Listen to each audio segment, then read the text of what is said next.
Salam kultivasi. Kali ini kita akan membawa alur cerita.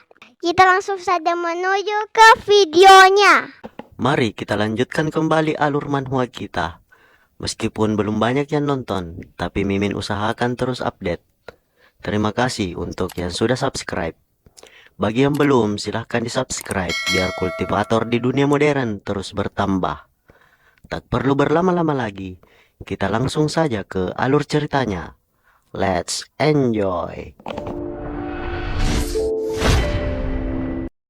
Pada part sebelumnya, terlihat seorang wanita yang dikejar zombie. Di hadapannya tepat berdiri zombie, namun itu adalah Cheng Chong. Wanita itu ketakutan, sambil menangis ia mengatakan, "Aku tidak ingin mati." Namun Cheng Chong melewatinya, membuat wanita itu keheranan. Pada saat yang sama terdengar seseorang berkata, "Jangan takut." Jiang Xiaoyong berjalan mendekati wanita itu. Wanita itu mengenal Jiang Xiaoyong. Jiang Xiaoyong kembali mengingatkan wanita itu bahwa ia adalah orang yang membeli tanah. Wanita itu adalah penjual real estate di mana Jiang Xiaoyong membeli tanah dari tempatnya bekerja untuk membangun benteng.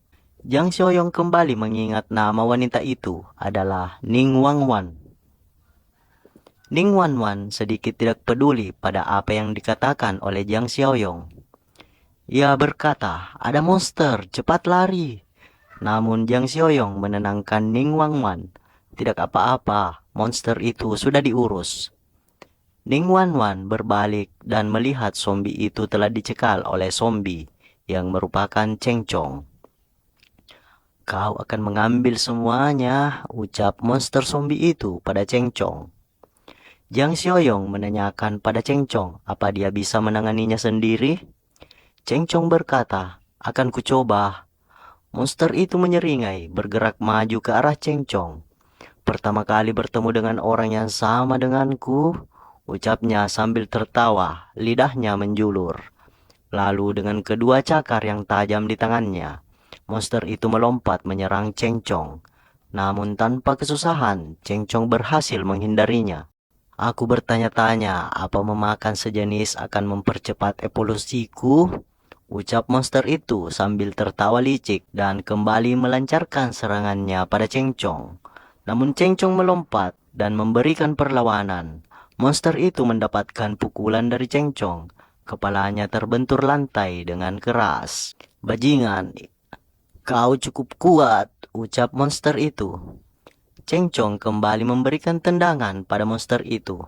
Namun monster itu berhasil menghindarinya dengan melompat. "Kekuatan yang aku kumpulkan dari berburu akhirnya berguna," ucap monster itu. Lalu dengan kecepatan dan kegesitannya, monster itu menyerang Cheng Chong secara bertubi-tubi. Sang Chi yang juga telah berada di sana melihat pertarungan itu. "Bagaimana bisa Kak Cheng Chong kalah? Monster itu sangat kuat. Perjalanan ini layak dilakukan. Kalau kita membiarkannya terlalu lama, dia bisa menjadi tak terkalahkan," ucap Jiang Xiaoyong yang kemudian mengeluarkan senjata dari ruang penyimpanan sistem. Hal itu membuat Ning Wanwan terkejut karena Jiang Xiaoyong terlihat seperti mengambil senjata dari udara. Sambil membidik monster itu, Jiang Xiaoyong berkata pada Cheng Chong, "Jika kau bisa menahannya selama 1 detik, aku janji tidak akan mengganggumu nanti." Di sana, Cheng Chong telah memegang kedua tangan monster itu. Monster itu berkata, "Sialan, cepat lepaskan aku." Saat itu, Jiang Xiaoyong melepaskan tembakan tepat ke kepala monster itu. Namun monster itu hanya mundur selangkah dan kembali maju sambil menyeringai. Namun Jiang Xiaoyong terus melancarkan tembakan hingga terlihat beberapa lubang pada tubuh monster itu, yang pada akhirnya monster itu pun telah tumbang. "Apa dia sudah mati?" tanya Sang Chi. Jiang Xiaoyong menanyakan pada Cheng Chong dengan berkata, "Kakak Chong, kenapa kau tidak memakan monster ini? Mungkin akan membuatmu lebih kuat." Saat itu di hadapan Jiang Xiaoyong, kemajuan misi Super Utopia telah berhasil menyelesaikan misi, menghapus elemen berbahaya, dan mendapatkan poin. Setelah melihat jumlah poin yang dikumpulkan, Jiang Xiaoyong berkata, Karena kita sudah di sini, mari kita lihat apa kita bisa mengosongkan supermarket ini. Mengosongkan, ucap Ning Wanwan terkejut. Jang Sioyong kemudian menggunakan penyimpanan sistem untuk mengosongkan supermarket itu dengan pemandangan yang tidak biasa karena semua barang yang tersisa terserap menghilang ke dalam ruang penyimpanan sistem. Melihat kejadian itu, Ning Wanwan terperangah. Sang Chi mengatakan bahwa hal itu luar biasa dan menanyakan sihir jenis apa ini. Tanpa menjawab pertanyaan itu, Jang Xiaoyong melirik ke arah mayat dan berkata agar mayat itu dimakan oleh Cheng Chong daripada membiarkannya menjadi zombie. Sementara itu, terlihat sebuah mobil berhenti, di mana terdapat Rui dan seorang bawahannya sedang mengintai benteng Jiang Xiaoyong. Bawahannya melaporkan bahwa jumlah orang di sana layak, persenjataan kurang, satu-satunya kelebihan mereka adalah benteng yang kokoh. Bagaimana mereka bisa membunuh Sang Qinwen dan Lin Guangkai? Rui mengira bahwa taktik yang licik untuk membiarkan gerombolan zombie masuk. Bahkan Rui sudah mengatakan bahwa Pilah bukanlah benteng yang aman. Melihat benteng Jiang Xiaoyong, Rui merasa bahwa surga mengasihi mereka dan membiarkan mereka memiliki benteng itu sebagai benteng baru mereka. Rui dan bawahannya memutuskan untuk kembali mempersiapkan persenjataan dan orang-orang.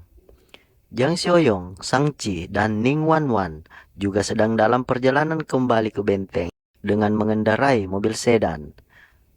Di dalam mobil, Sang Chi menjelaskan pada Ning Wanwan bahwa dia tidak hanya akan dapat tempat tidur, bahkan air panas untuk mandi.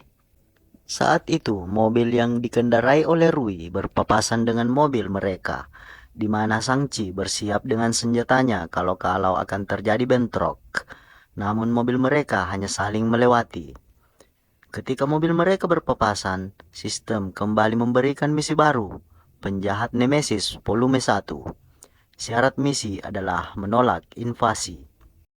Sekilas Jiang Xiaoyong melihat wajah Rui di dalam mobil. Singkat cerita, mereka telah sampai di markas. Jiang Xiaoyong menanyakan pada Sang San, apakah ada orang asing yang datang? San San menjelaskan bahwa ia melihat mobil yang tadinya ia pikir itu adalah Jiang Xiaoyong, namun mereka tidak ke arah benteng.